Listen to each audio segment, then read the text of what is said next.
एक बात की बात है, किसी गांव में एक किसान रहता था। वह रोज सुबह में उठकर दूर झरनों से स्वच्छ पानी लेने जाया करता था। इस काम के लिए वह अपने साथ दो बड़े घड़े ले जाता था, ताकि वो डंडे में बांधकर अपने कंधे पर दोनों ओर लटका लेता था। उनमें से एक घड़ा कहीं से फूटा हुआ था और दूसरा एकदम सही था। इस वजह से रोज वो घर पहुंचते पहुंचते किसान के पास 1.5 घड़ा पानी बच पाता था।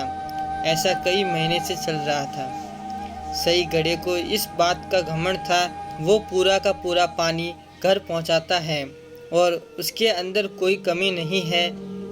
वही दूसरी तरफ फूटा घड़ा इस बात से शर्मिंदा था कि वो आधा पानी ही घर तक पहुंचा पाता था और किसान की मेहनत बेकार चली जाती है। फूटा घड़ा ये सब सोचकर बहुत परेशान रहने लगा और एक दिन उससे रहा नहीं गया।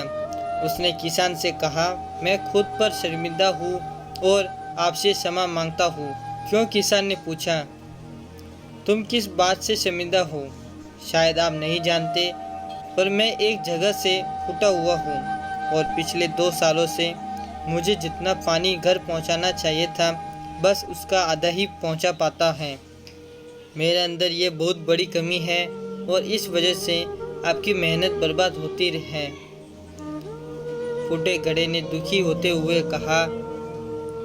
किसान को घड़े की बात सुनकर थोड़ा दुख हुआ और वह बोला, कोई बात नहीं, मैं चाहता हूँ कि आज लौटते वक्त तुम रास्ते में पड़ने वाले सुंदर फूलों को देखो। घड़े ने वैसा ही किया। वह रास्ते भर सुंदर फूलों को देखता आया।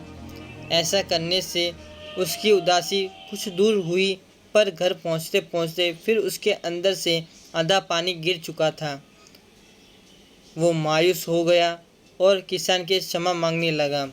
किसान बोला, शायद तुमने ध्यान नहीं दिया, पूरे रास्ते में जितने भी फूल थे वो सब तुम्हारी तरफ ही थे। सही घड़े की तरफ एक भी फूल नहीं था। ऐसा इसलिए क्योंकि मैं हमेशा से तुम्हारे अंदर की कमी को जानना चाहता था और मैंने उसका लाभ उठाया। मैंने तुम्हारे तरफ वाले रास्ते पर रंग बिरंगे फूलों के बीज बो दिए थे। रोज़ थोड़ा थोड़ा कर उन्हें सिंचते रहे और तुम्हें रास्ते को इतना खूबसूरत बना दिया। आज तुम्हारी वजह से ही इन फूलों को भगवान को अर्पित कर पाता हूँ और अपना घर सुंदर बना पाता हूँ। तुम ही सोचो, अगर तुम जैसे हो वैसे नहीं होते तो भला क्या मैं ये सब कुछ कर पाता। उस किसान की बात सुनकर फूटा हुआ घड़ा काफ़ी प्रसन्न हुआ। अब उसे पता चल गया था कि उसकी कमी अब कमी ना रहकर उसकी उस रास्ते के लिए वरदान बन गया है।